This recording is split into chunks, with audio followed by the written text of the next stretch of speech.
Ana Cuesta, que soy quien nos va a acompañar con su disertación. Ella es fotógrafa con estudios en ciencias antropológicas, educación y museología, pero como no le gustan las abreviaturas, no le gusta que le digan que es licenciada en antropología, magíster en museología, y que bueno, y que trabaja en educación y comunicación en la parte del museo histórico.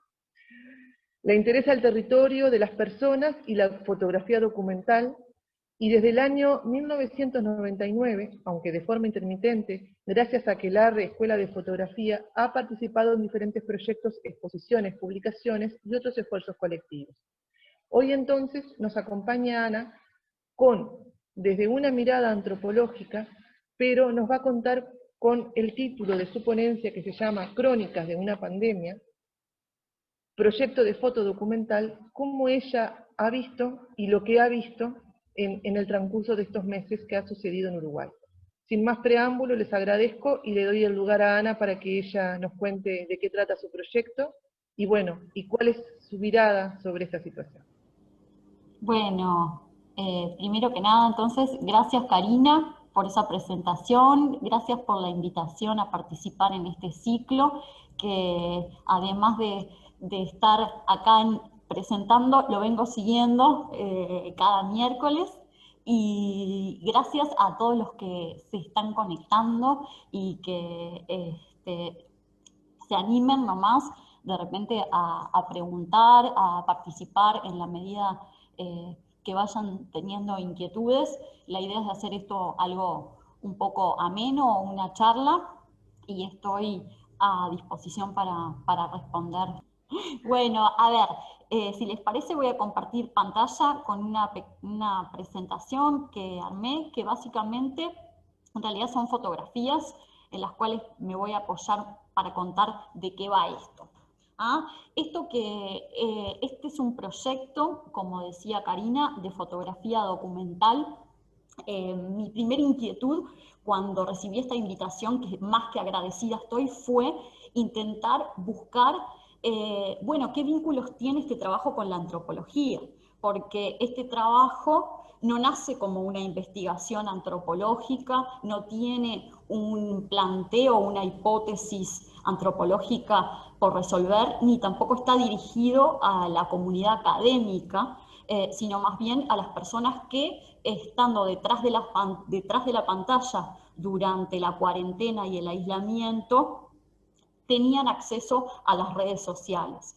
De alguna manera, este trabajo no es un trabajo de antropología, sino de fotografía documental, pero en cierta medida el abordaje o el encuentro con los otros sí tiene quizá algo de una mirada antropológica o de un encuentro, si se quiere, un abordaje más de tipo etnográfico, en eso de conversar con el otro, de observar, en esa cuestión más metodológica, si se quiere, de la observación participante, de la escucha y de consensuar con los otros el qué mostrar, el qué decir respecto a las situaciones que están atravesando. Entonces, más que referentes del lado de la antropología, quizá los referentes que inspiran este tipo de trabajo o que de alguna manera siempre están presentes en mí como fotógrafa son referentes de la fotografía documental o fotógrafos. Y cuando hablo de fotografía documental me refiero sobre todo a la importancia de la foto como documento social para dejar registro o testimonio de las distintas realidades que vamos atravesando. Así, por ejemplo, algunos de los referentes dentro de la fotografía documental que nos han marcado a muchos fotógrafos son o están estos dos norteamericanos que muestro acá en pantalla. Robert Frank, que en la década de los 50, después de la Guerra Mundial, de la Segunda Guerra Mundial, atravesó Estados Unidos de norte a sur para dejar registro de una sociedad que estaba en plena transformación. O Diane Arbus, otra norteamericana que allá por las décadas del 60 se animó a fotografiar y a dejar registro, retratos de determinados sectores o personas de la sociedad, muchas veces outsiders o aquellos que no necesariamente queremos ver o el resto de la sociedad está dispuesto a tener en cuenta.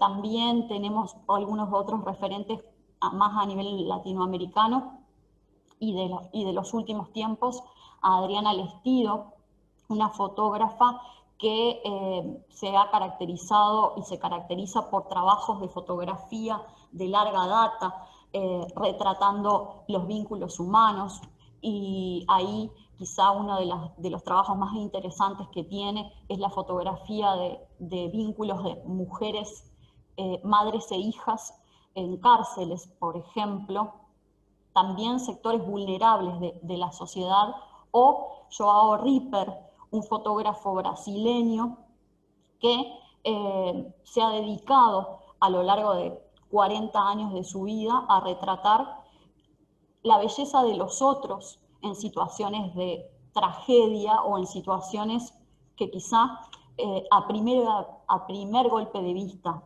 no sean bellas, es capaz de encontrar allí la belleza de los otros. Entonces, estos son de alguna manera algunos de los referentes dentro de la fotografía documental que quizá tienen como una impronta conceptual, sobre todo en lo que es el trabajo como fotógrafo.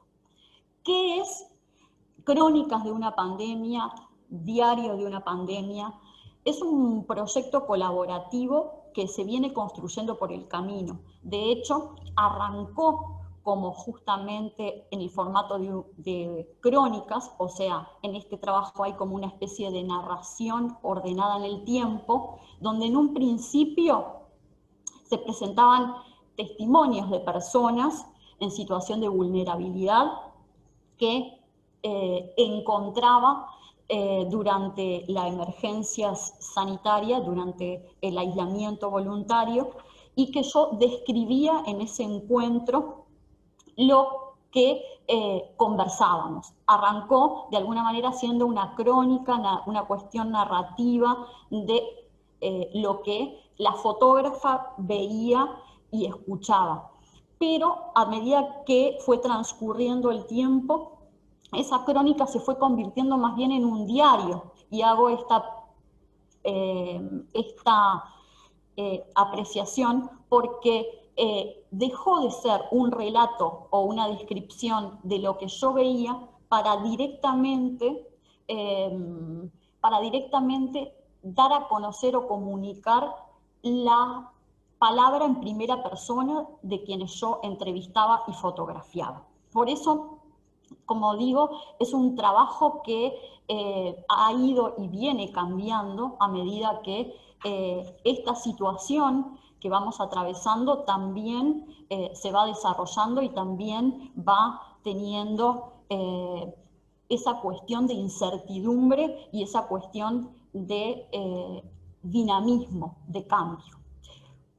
¿Cuándo nace este trabajo o este proyecto? Hace exactamente 6 meses atrás, el 16 de marzo de 2020, hice la primera foto y el primer testimonio, relevé el primer testimonio de un taxista, que dicho sea de paso, por acá está la imagen, y esta primera imagen o este primer retrato nace de el observar y el transitar por la ciudad. Digamos que después del 13 de marzo, de la noticia de los primeros casos de coronavirus, en todos lados se evidenció esa cuestión de la ciudad desierta. En mi caso, particularmente, yo trabajo en la Ciudad Vieja y vivo en Barrio Sur.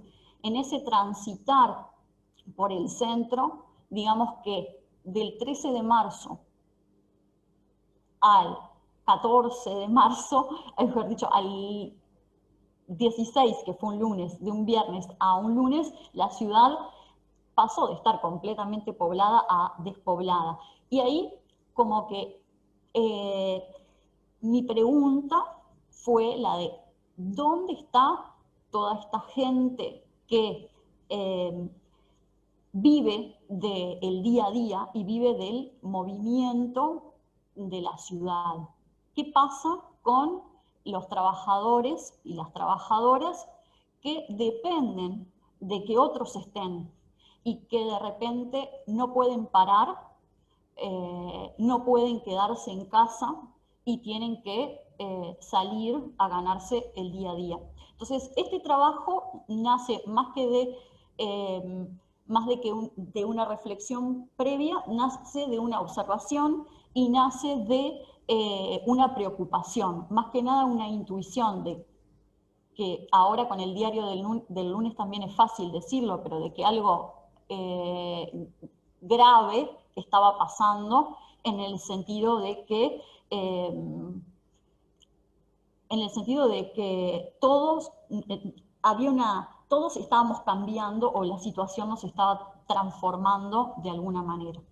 Entonces, el 16 de marzo, al cruzarme o al ver una cola de taxis en la Plaza de Independencia vacíos, cuando a las 6 de la tarde, 5 de la tarde, suele haber bastante movimiento en la zona, me acerqué a Diego, este taxista, y conversé con él. Le pregunté qué veía, qué estaba pasando, y él me dice: esto es como la crisis del 2002. Hoy salí a las 3 de la tarde, mirá la hora que es, y tengo 88 pesos, un solo viaje. Y a esta altura, por lo general, tenés 10 viajes.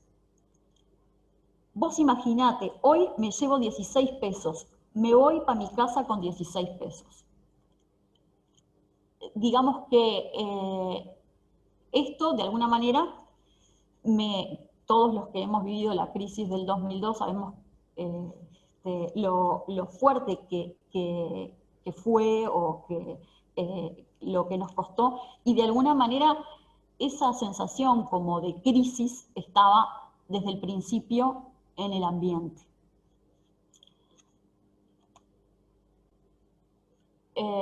Bueno, luego, digamos que en el transcurrir de los días, mi sensación o mi foco de atención estuvo puesto en, por un lado, los trabajadores, estos que no pueden parar, y que a su vez ellos y otros son quienes están más expuestos o más en riesgo de, por un lado, contraer el virus, o por otro, el riesgo económico. El foco también estuvo o empezó a dirigirse hacia aquellos para los que la recomendación del aislamiento podía jugar en contra. Aquellos, por ejemplo, que en situaciones de encierro, mujeres, niños, adolescentes víctimas de violencia, quizá la recomendación de quedarse en casa aumentaba el riesgo o la situación de vida. Entonces, en función de esos ejes, me dediqué a, por un lado, salir a la calle al encuentro tomando las medidas recomendadas, las precauciones de distanciamiento, de tapabocas, etcétera, las demás medidas sanitarias, salir al encuentro de estas personas que no podían parar. Y por otra parte, me dediqué a contactar a representantes o referentes de colectivos e instituciones que pudieran dar cuenta de esos otros sectores en situación de vulnerabilidad. Las decisiones que tomé para abordar estos ejes las decisiones que tomé desde el punto de vista técnico y desde el punto de vista teórico, se reflejan en retratos y textos, donde la imagen y la escritura o el texto, el testimonio de la persona, juegan un papel complementario. Y en general son retratos que de alguna manera están pensados de forma directa, donde la fotógrafa mira a los ojos del fotografiado y a su vez el fotografiado mira a los ojos de quien lee la imagen o de quien lo mira. Retratos que, como decía, comenzaron teniendo un testimonio que yo describía y que luego directamente me convertí como en mediadora, y quien habla es la primera persona. ¿Por qué? Porque cuando transcribo los testimonios lo hago de principio a fin lo que se me dijo, sin ningún tipo de, por decirlo de alguna manera, sin ningún tipo de intervención o agregado extra. ¿Ah? Y otra decisión que también me parece importante señalar por el respeto para con los fotografiados fue la de inmediatamente de hacer la foto y de transcribir el testimonio, devolverlo al fotografiado o a la fotografiada para preguntarle si es con cuáles de las imágenes tomadas se identifica, cuál lo representa mejor, y si en la entrevista o la transcripción de su voz hay algo que quiera quitar, hay algo que quiera agregar, hay algo que quiera eliminar a la hora de ser mostrado. Y cuando me refiero a mostrar este trabajo nace también de forma intuitiva en la publicación.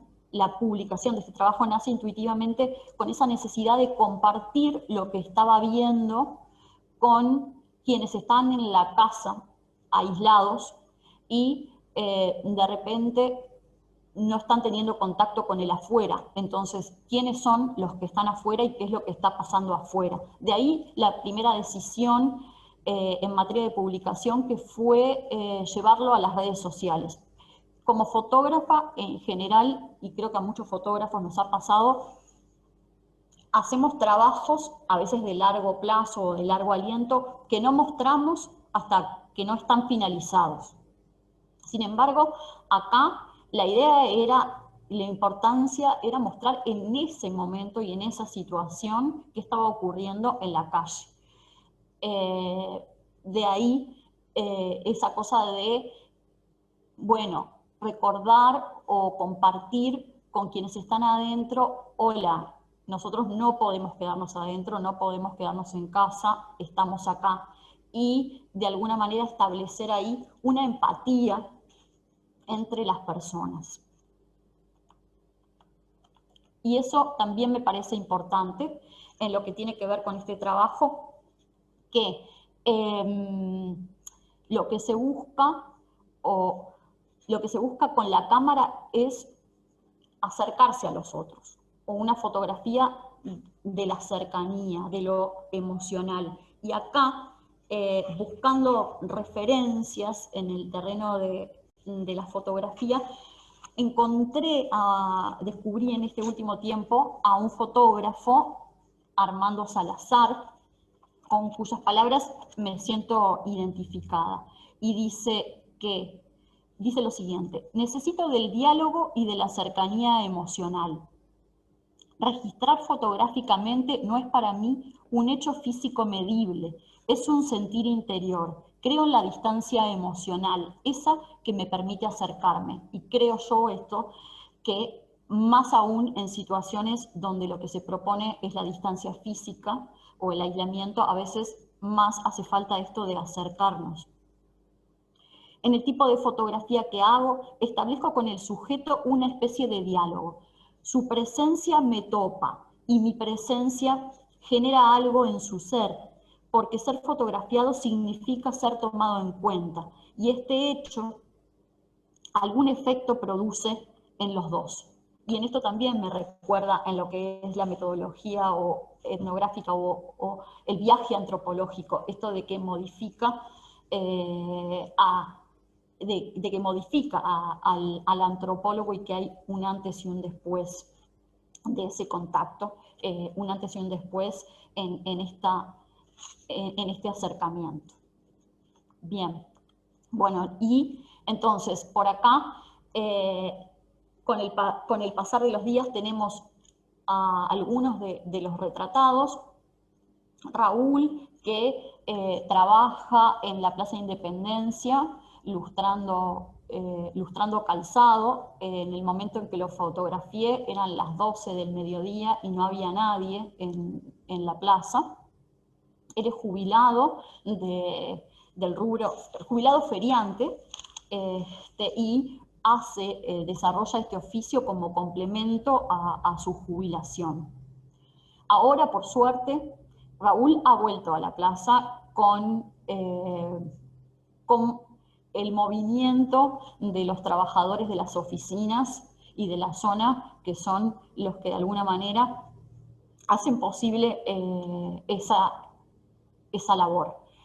Cecilia tiene un puesto de diarios y revistas en el centro, en San José y Río Negro, y Cecilia, el día que la encontré y el día que la fotografié, me dijo: yo si no vendo, no gano. Si no gano, no como ni pago las cuentas. Es una realidad. Trato de llevarla con calma, antes que me agarre el virus, porque si no me va a agarrar un derrame cerebral.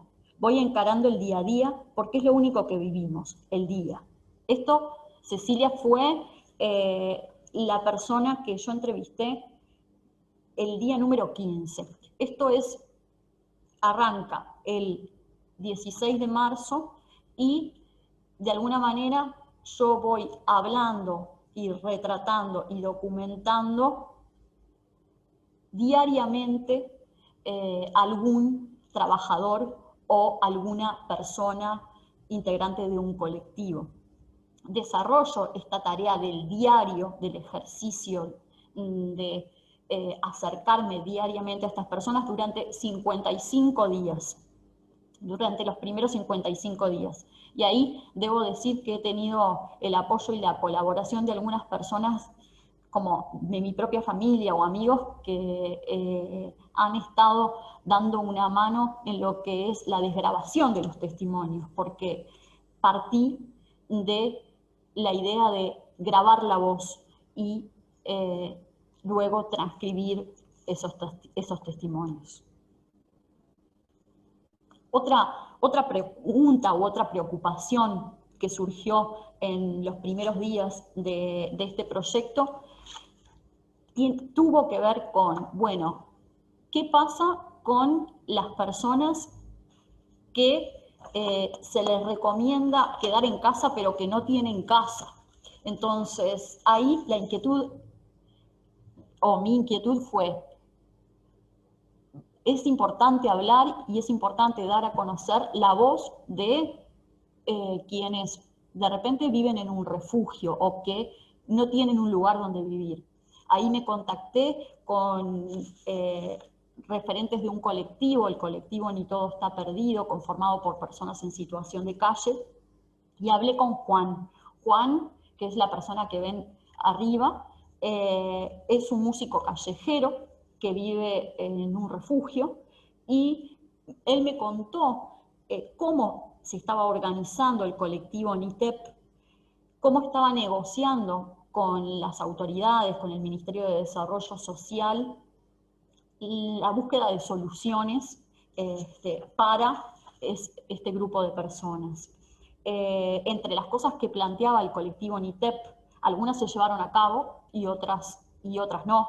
Ellos planteaban, por ejemplo, la existencia de dispositivos de paso durante el periodo de aislamiento, lugares ubicados estratégicamente para nosotros que estamos en la calle, donde haya una carpa, una plaza de deportes, un club o lo que sea, que tenga las instalaciones necesarias y un baño para higienizarse, poder entrar y desenfriarnos, capaz que tomar una cocoa caliente o una sopa y cambiarse una muda de ropa. Cosas que a quienes estamos en casa nos parecen básicas y que para otras no están. Después también me contacté con un colectivo vinculado al Hospital Vilar de Bo, el colectivo de la Radio Vilar de Voz, que está integrado por personas que son ex pacientes y personas que están actualmente en el hospital, internados, ingresados, que de hecho perdieron el contacto hasta ahora, siguen incomunicados con el resto de los integrantes de la radio, porque una de las primeras medidas que tomó el hospital cuando hubo detección de algunos casos de coronavirus fue cerrar las puertas y no permitir el ingreso y tampoco el funcionamiento, no permitir el ingreso a ajenos al hospital y ni el funcionamiento de la radio, que es para muchos ahí dentro un espacio de contención. ¿Qué pasa entonces con estas personas y con esos lugares de contención? Ahí surgió la inquietud de hablar con el colectivo Vilar de Voz. Otra pregunta que estuvo y que está en este trabajo es ¿qué pasa con los inmigrantes que viven de trabajos que quizás normalmente son precarios? ¿Qué pasa en la situación, en situaciones extremas o donde las condiciones se agudizan? Allí me encontré con David, un delivery de pedido ya, y me encontré con Ana Rosa y Kenny. Ana Rosa me dice lo siguiente: nosotros pagamos un alquiler de 9.300 cuando ocurren 31 días. Somos 2 en un cuarto. No tenemos dinero para pagar. Tenemos que tener efectivo para poder pagar la pensión, si no, tenemos que salir de allí. Hoy por hoy estamos debiendo más del mes y el dueño de la pensión dice que hay que pagar, ¿entiendes? Entonces, tenemos que arreglarnos y salir para la calle a ver si se vende. Vendas o no vendas, te estás exponiendo a contraer el virus. Esto me dice Ana Rosa el día número 35 de este diario, que fue el 17 de abril de 2020. Bueno, también, como les mencionaba anteriormente, acá tenemos algunos testimonios relacionados en el caso de Fabiana con la situación de niñas, niños y adolescentes, también mujeres víctimas de violencia. Fabiana trabaja en una asociación civil, El Paso, es psicóloga y se ocupa de trabajar en territorio, tanto en Montevideo, pero sobre todo en el interior del país, con esta población. A propósito de la emergencia y del aislamiento, Fabiana reflexiona: creo que el aislamiento para el cuidado de la salud de las niñas, niños y adolescentes no se ha considerado aún y debería de tenerse en cuenta. El impacto que va a tener sobre los gurises que están encerrados en sus casas con personas que ejercen violencia, con abusadores, se van a ver expuestos a explotadores sexuales, que hay muchos que están libres y que tienden a aprovecharse de las necesidades de los chiquilines, de la soledad y de la falta de sanción penal. O sea, no todos, o no para todos, el quedarse en casa era la estrategia más adecuada. También este trabajo tuvo en cuenta, o busca tener en cuenta a las poblaciones que están, como decía hoy, más expuestas. Entonces, acá Kelly es auxiliar de limpieza del Hospital Pasteur. ¿Ah? Es quizá la gente de limpieza una de las que está más directamente relacionada con la posibilidad de contraer el virus. Me interesaba también saber qué opinaba de la situación. O Marina, que está en un residencial por Tres Cruces y que me cuenta que previo a la pandemia podía salir, ir al cine con mi sobrino, podía caminar, ir al supermercado.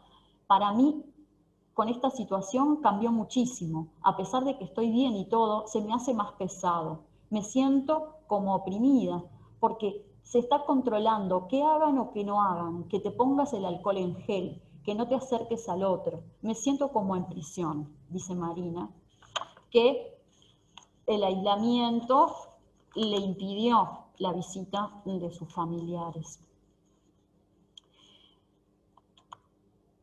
También en este camino nos preguntamos un poco por las personas que están en contexto de encierro, las personas privadas de libertad. Allí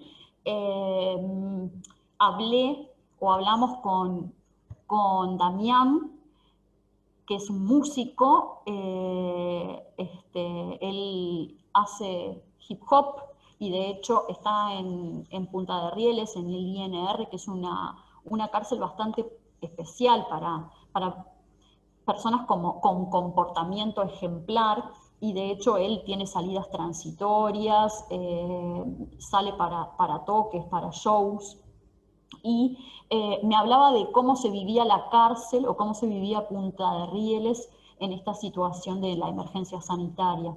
Él me dice, acá adentro se trabaja, se estudia, hay muchas actividades. La unidad número 6 tiene el formato tipo barrio. Vos transitas, la gente transita. Y este tipo de actividades, lamentablemente con el tema del coronavirus, todo lo que ocurre allí dentro, talleres, actividades culturales, se vieron suspendidas por el coronavirus, y me dice, entonces Punta de Rieles pasó a ser un desierto. Una cosa que en realidad también fue nueva para mí, y creo que para muchos fotógrafos durante este periodo, tiene que ver con esa cosa de quién hace la foto, ¿no? En la mayor parte de los casos o de los entrevistados, de las personas entrevistadas, tenía la posibilidad de acercarme y hacerles la foto, pero en otros casos, como en el de Damián, no.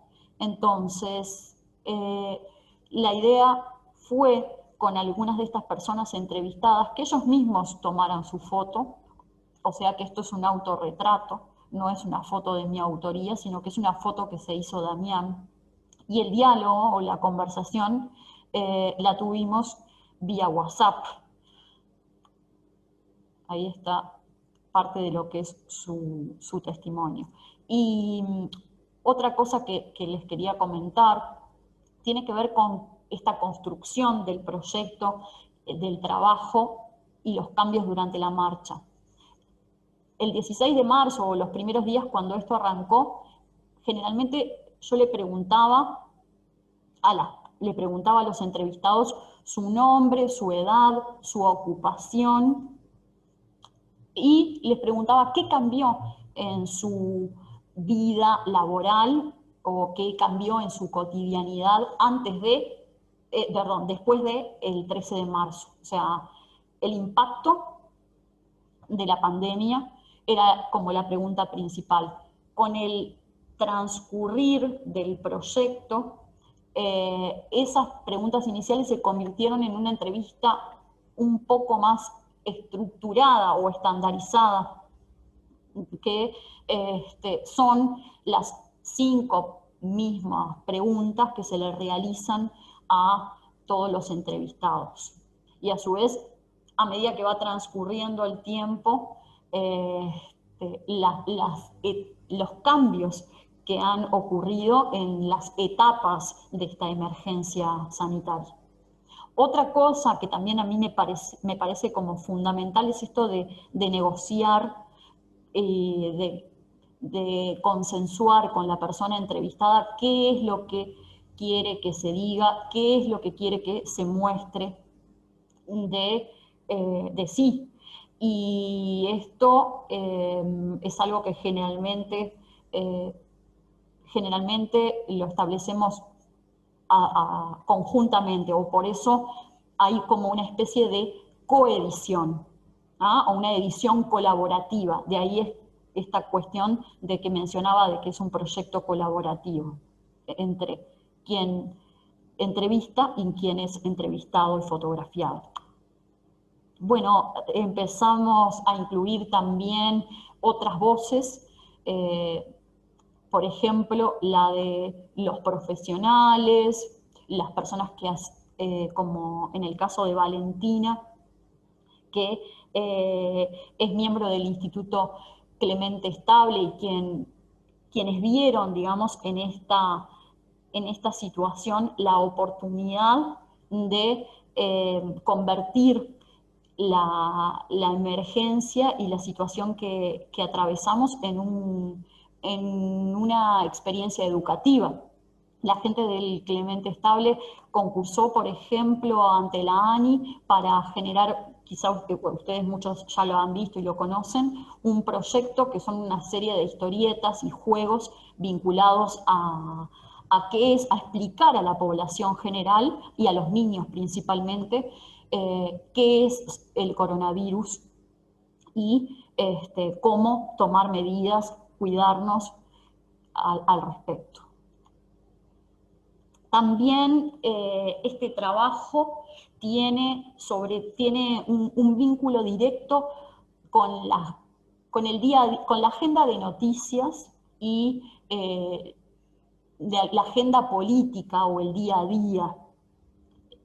Llegado el 20 de mayo, y esta fue la última entrevista diaria que realicé, me cuestionaba qué pasa o qué va a pasar en los días previos, ¿no? ¿Qué pasa o qué va a pasar? Esto nos lo preguntábamos muchos en abril, por ejemplo, qué va a pasar con la marcha del silencio y esta forma de manifestación colectiva, multitudinaria en realidad, muy numerosa, que suele acompañar la sociedad en un contexto donde no se puede marchar o donde no se puede de alguna manera manifestar. Allí fue que directamente me comuniqué con la gente, con la Asociación de Madres y Familiares de Detenidos y Desaparecidos, y el 12 de mayo publicamos esta entrevista, donde Graciela dice lo siguiente: entendimos que realizar la marcha presencial este año sería contraproducente y quizá irresponsable de nuestra parte, y que como colectivo debíamos poner en primer lugar el cuidado y la salud de todas las personas que nos acompañan cada año. Pretendemos el 20 transmitir un video con las imágenes de nuestros familiares a través de una plataforma que llegue a todos los hogares y que nuestro pueblo pueda decir presente una vez más. Apuntamos a su vez a que todos puedan manifestarse y hacernos sentir su compañía a través de mensajes en redes o, por ejemplo, colgando en sus ventanas el símbolo de la margarita o un pañuelo.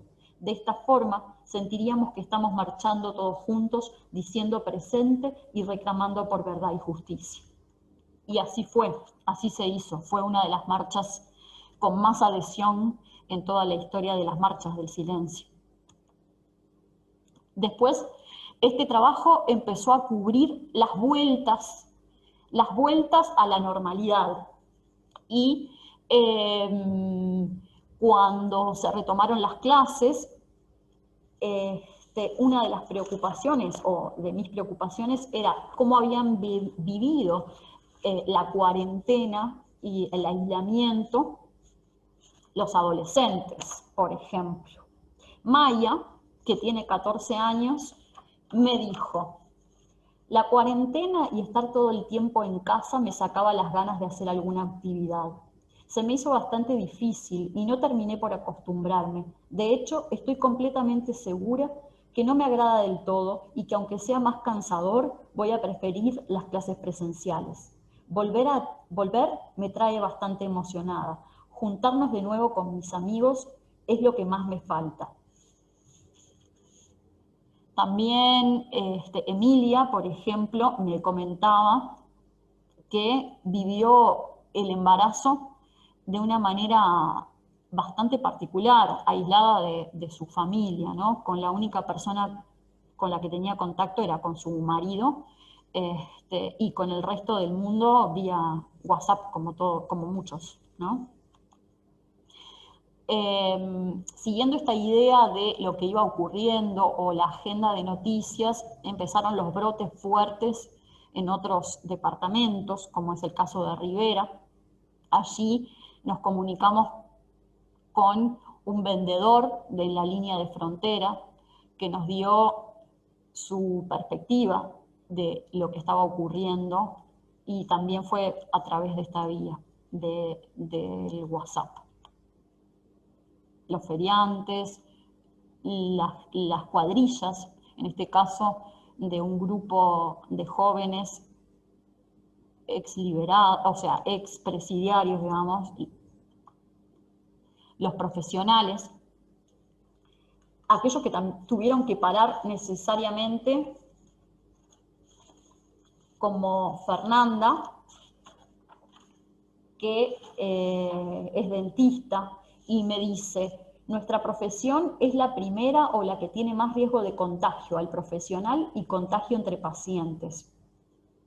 Yo uso todas las barreras, sobre túnica, tapabocas, lentes, la máscara de acetato. Trato de usar la turbina lo menos posible, pero es la herramienta de trabajo del dentista por excelencia.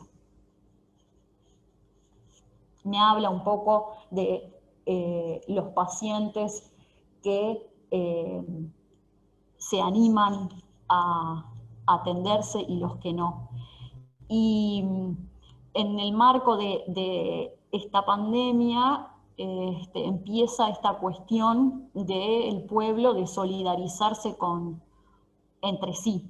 Y en ese contexto o en ese marco me parecía también importante relevar la voz de las personas que de repente se pusieron el trabajo al hombro para ayudar a otros, como son quienes desarrollaron ollas populares.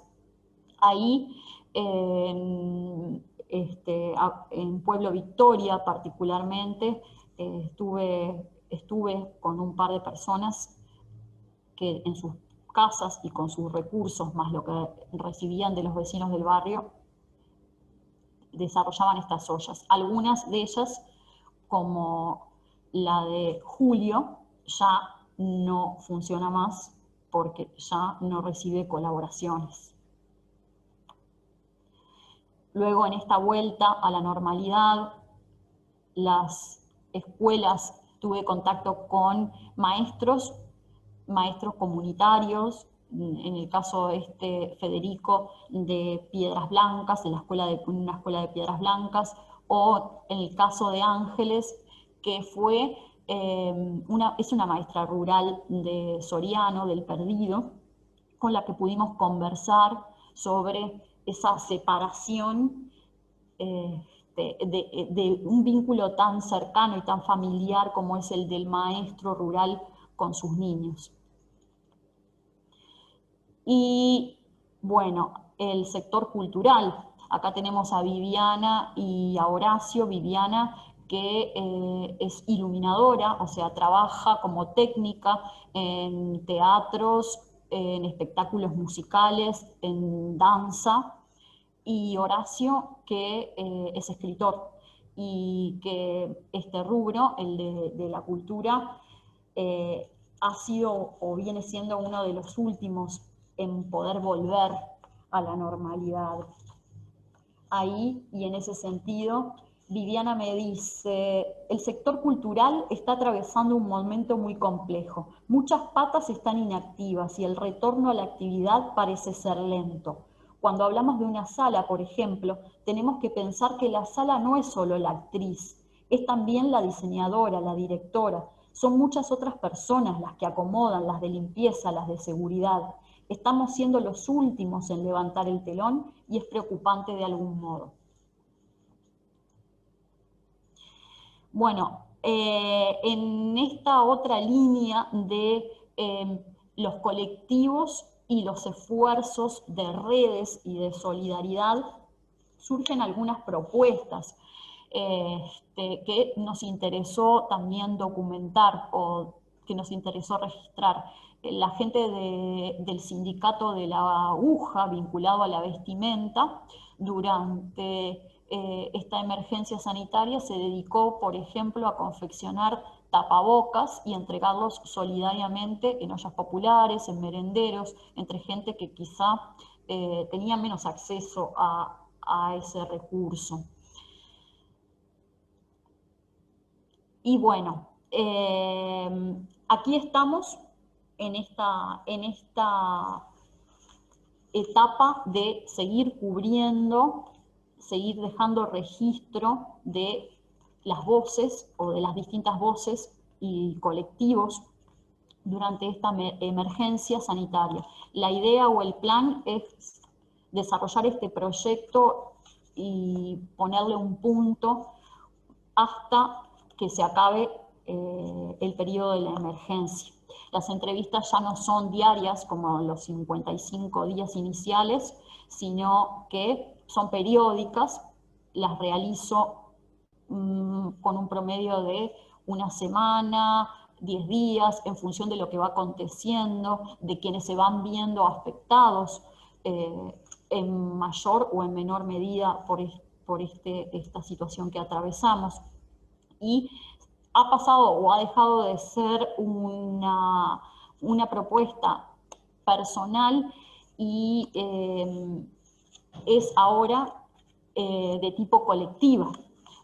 Hay una compañera, Lucía Martí, que es fotógrafa, que es docente, con la que hacemos las entrevistas, y nos estamos planteando generar un grupo o un equipo de trabajo para hacer de este documento, en principio visual y testimonial, hacer de esto algo con distintas miradas y enfoques. Allí, en este colectivo que estamos conformando hay una economista, Ivonne Perazo, que está dispuesta a hacer un análisis desde esa perspectiva de la situación, y un diseñador de libros, de fotolibros. Hay un especialista también en tema de derechos humanos. La idea es generar o trascender esta fotografía, documento y testimonio y desarrollar una publicación, un libro, con las distintas miradas. Así que ahora el diario de una pandemia, de aquí en más, la idea es pensarlo colectivamente. Y me quedo por acá. No atomizo más.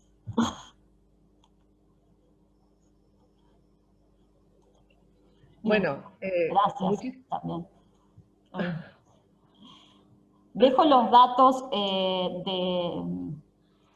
del Instagram, Facebook, donde se puede ver el trabajo, las fotos, los testimonios y el mail por si alguien está interesado en contactarnos. Y gracias.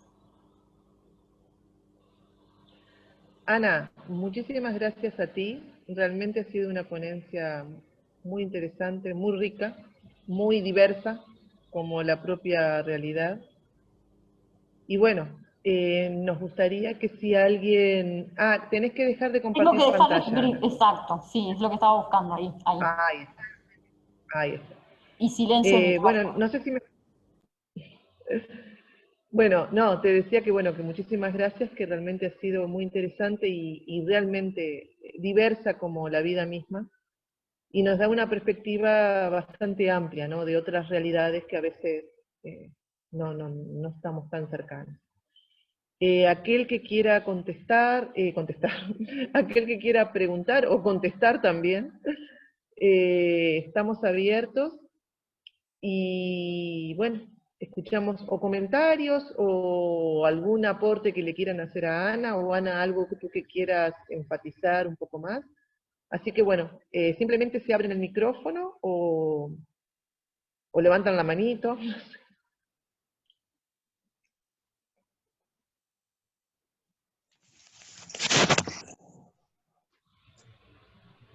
Eduardo. Hola Eduardo, ¿qué tal? ¿Qué tal? ¿Cómo estás? Bueno, Muy bien. felicitaciones por la propuesta. Simplemente me parece muy buena la mirada antropológica porque además es una cosa tan dinámica que todavía estamos por ver los resultados, ¿no? O sea, yo comparto nomás que había iniciado un proyecto que se llama El Mundo desde mi ventana, o sea, al revés de la mirada de ella, que es de la calle. Yo pedí a la gente de muchas partes del mundo que me mandaran qué estaban viendo desde su encierro. O sea que le ofrezco el material si lo quiere, porque hay fotos de Italia, de Francia, de Estados Unidos, en cualquier parte, de España. Puede ser una propuesta también estamos hablando de marzo a junio, cómo veía la gente avanzar su realidad desde su ventana, en su encierro. Pero me gustó mucho ese enfoque de encontrar en lo común de la gente que tiene que vivir día a día y saber que tiene que sobrevivir, ¿no? Es así, es un sobreviviente de la ciudad. Así que felicitaciones, nada más. Gracias, Eduardo. Sí, después si querés charlamos y todo el material me parece genial. Bienvenido sea. Vi también algo semejante. Estaba desarrollando un fotógrafo, después si querés te paso el dato y también pueden capaz que interactuar entre ustedes. Giansanti es de apellido o algo así, que se contactaba con gente de otros países para ver cómo estaban viviendo el aislamiento y inclusive también en este caso es más de retrato y testimonio. Yo Hacía ya como de... sí, Sí. porque salí con los amigos. Ah, mira, que también de alguna manera es eso, cómo se estaba viviendo la pandemia en otros lados, ¿no? Bueno, sumamos partes, ¿cómo Ahí no? va, buenazo. Pero Me gustaría, bárbaro. no sé, los que son antropólogos de formación, ¿qué reflexiones les está generando como esta cuestión de los cambios de comportamiento cultural? Mi trabajo, por ejemplo, no tiene ninguna pretensión de ir en esa línea, pero para quienes piensan y reflexionan en ese sentido, quizá algunos están como elaborando o procesando ideas en esa línea, me gustaría escucharlos. Bueno, Ahí, hola. Marcela, ¿cómo andás? ¿Cómo están? Bueno, la verdad que me encantó tu trabajo. Yo lo empecé a seguir por redes hace poquito y me gustó mucho. Algunas cosas varias cosas que me anoté y que me llevo, pero una es una curiosidad. Por ejemplo, una de las migrantes, Ana Rosa, ¿de dónde es? Porque hace tortas fritas, me resultó Es de, súper sí, es interesante. cubana. Vos sabés que una cosa, obviamente da como para de cada entrevista hacer un desarrollo. Yo elegí fragmentos muy breves de las palabras de cada uno.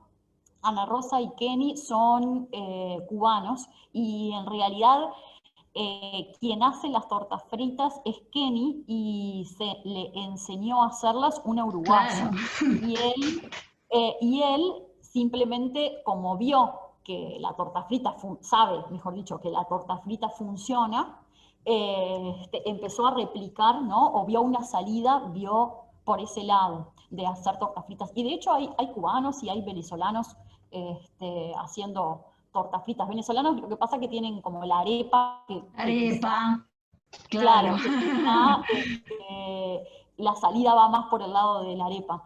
Pero en el caso además de Ana Rosa y de Kenny, lo que me resultó bastante fuerte en su momento, que yo publiqué ese testimonio de ellos en las redes, y ella en la noche se comunicó conmigo y me pidió que lo bajara, porque de alguna manera tenía miedo de que el dueño de la pensión tomara represalias contra ellos. Y inmediatamente lo bajé, y ella me dijo, ahora en este momento lo estoy compartiendo con ustedes porque ellos no corren ningún riesgo entre ustedes, pero esas son cosas que también uno a veces no toma en cuenta o no considera de que en este caso había tenido el aval, me había dicho que sí, que lo publicara, pero luego ni ella ni yo habíamos tomado conciencia de ese tipo de repercusión que podía tener.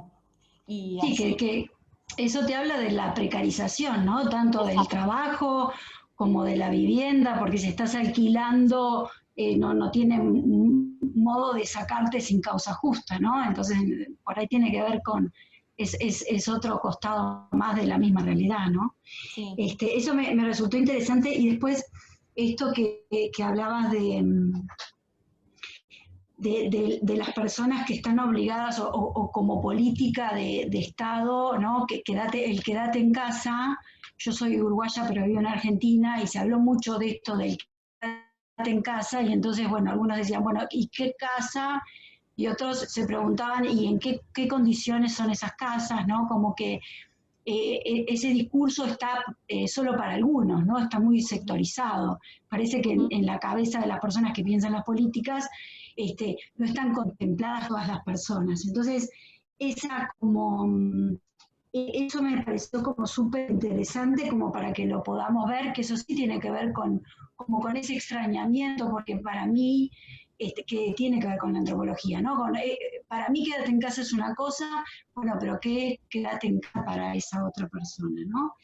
Y después algo que yo vengo trabajando un poco, algo que tiene que ver con la categoría de lo que es el cuidado, y que se está tratando de ver más en un sentido de cuidados en forma, los cuidados, ¿no? Como que cada cuidado es distinto, el Estado tiene un cuidado, pero por ahí hay otros saberes que pueden representar otros cuidados, ¿no? Entonces, también desde esos otros colectivos se van formando cuidados, por ejemplo, para hacer un tapabocas y entregarlo, o para hacer una olla popular.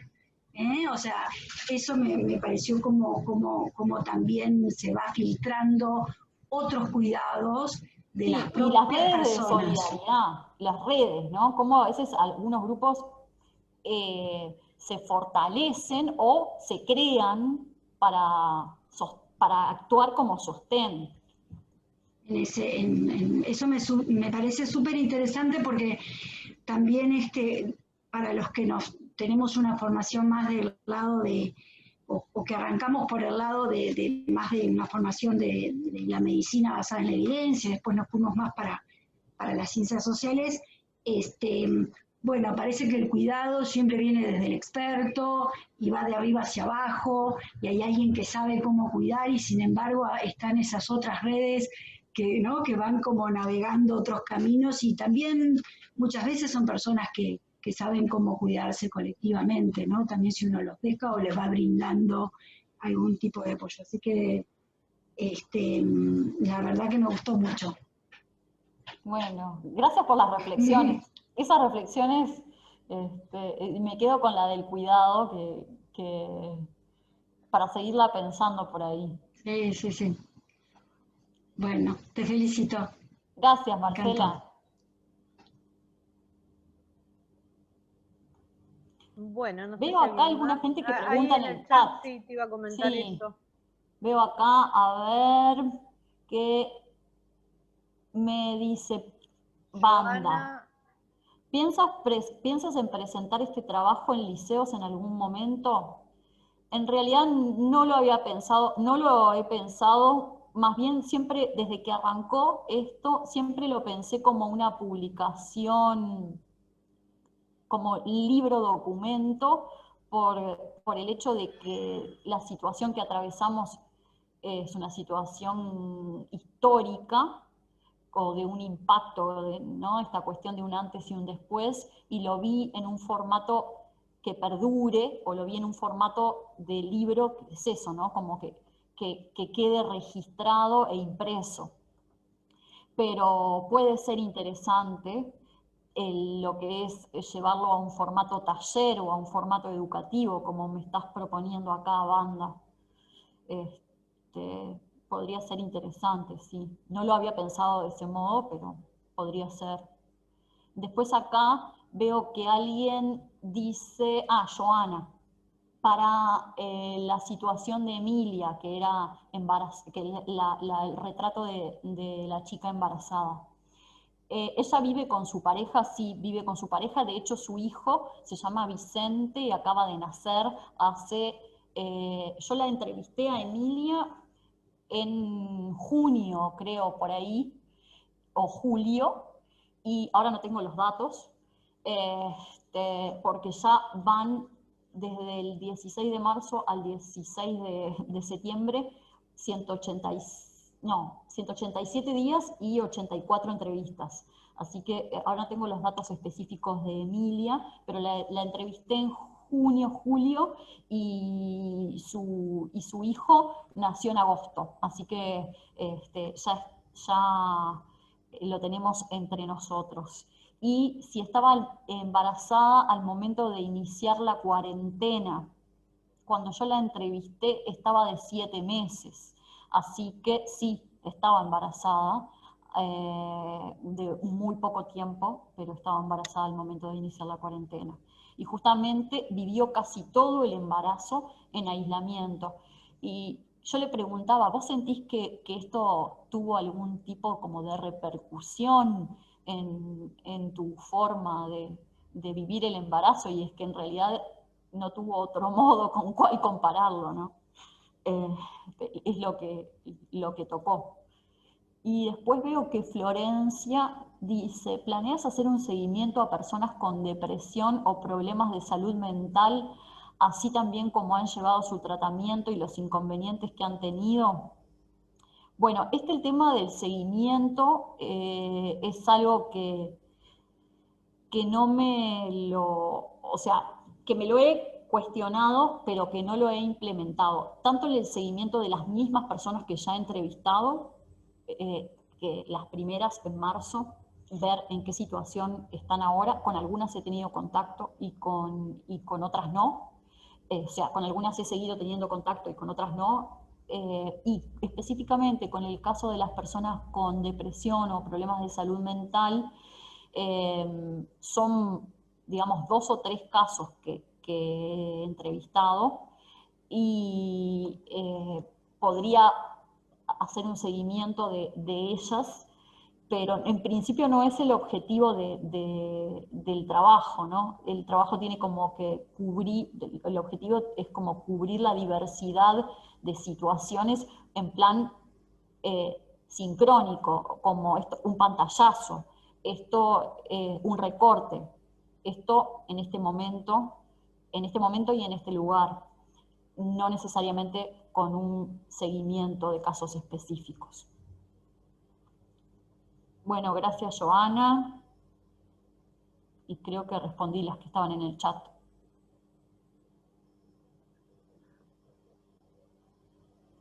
Bueno, cambié de máquina. Decirles, si no hay más. Vi, Ana, que contestaste las que estaban en el chat. No sé si hay alguna otra persona que quiera hacer una consulta o directamente que quiera hacer algún comentario. Si no lo hay. Bueno, hay una. Paula Martínez pregunta si volviste a hablar con algunos de ellos, o si alguno se contagió. No, no, de hecho, hola Paula, sí, ahora estoy leyendo acá tu comentario. Sí, con algunos de ellos he vuelto a hablar, con algunos de ellos me los cruzo a diario, porque como comentaba, buena parte de los entrevistados están en mi tránsito de casa al trabajo y del trabajo a casa. Entonces con unos cuantos de ellos me sigo viendo y sigo conversando, otros no. Y en principio ninguno se contagió que yo me haya enterado. Al principio era todo un riesgo eso, ¿no? Sí, o sea, de tener los cuidados para ni yo exponer a nadie ni verme expuesta. Bueno, realmente, Ana, ha sido una ponencia muy, muy interesante, una visión justamente y una metodología de trabajo muy particular, donde cruzás dos disciplinas que amás, que es la fotografía y la antropología. Realmente ha sido muy, muy interesante. Y se complementa también con las ponencias anteriores y realmente nos da una visión bastante amplia de esta mirada que uno puede hacer desde la antropología a diferentes aspectos de la salud. Si no hay más preguntas, si no hay más comentarios, bueno, agradecerte, Ana, que viniste hasta aquí, que compartiste contigo todos tus conocimientos. A ver, alguien decía que no se escucha, ahora se escucha un poquito mejor. Está. Bueno, agradecer que compartiste tus conocimientos, como también vi por ahí por un chat, obviamente estás en pleno proceso, no solamente de investigación, sino de pandemia, así que obviamente esto va a tener giros con toda seguridad, tanto en lo metodológico como en los resultados. Y bueno, decirles a todos que los esperamos el próximo 23 de septiembre, a la misma hora, por el mismo canal. Y la ponente va a ser Virginia Rial. Ella va a hablarnos sobre una investigación que también está desarrollando en este momento, que es COVID-19, diversidad y convergencia. Y con ella cerraríamos este ciclo que realmente lo veo con una riqueza muy importante, porque no solamente da miradas diferentes a la realidad en la cual estamos todos insertos, sino que metodologías de una mirada diferente también a esta situación. Les digo a todos muchas gracias, buenas noches, y bueno, Ana, nuevamente agradecerte que estés con nosotros compartiendo tu tiempo y tu saber. Gracias a ustedes, al museo y a todos los que se quedaron escuchando y participando, conversando conmigo. Ahí está. Ana, si tú querés Grande. repetir o dejar escrito un ratito en el chat, y si no, nosotros sí, en el museo tenemos una página en YouTube donde estamos subiendo estas charlas, y allí además vamos a incorporar bibliografía. ¿Se acuerdan que la semana pasada los ponentes nos dejaron bibliografía? También Sonia Romero. Estamos allí buenísimo. colocando PDFs, y bueno, y en tu caso, Ana, podemos subir lo que tú te parezca conveniente y también tus redes, para que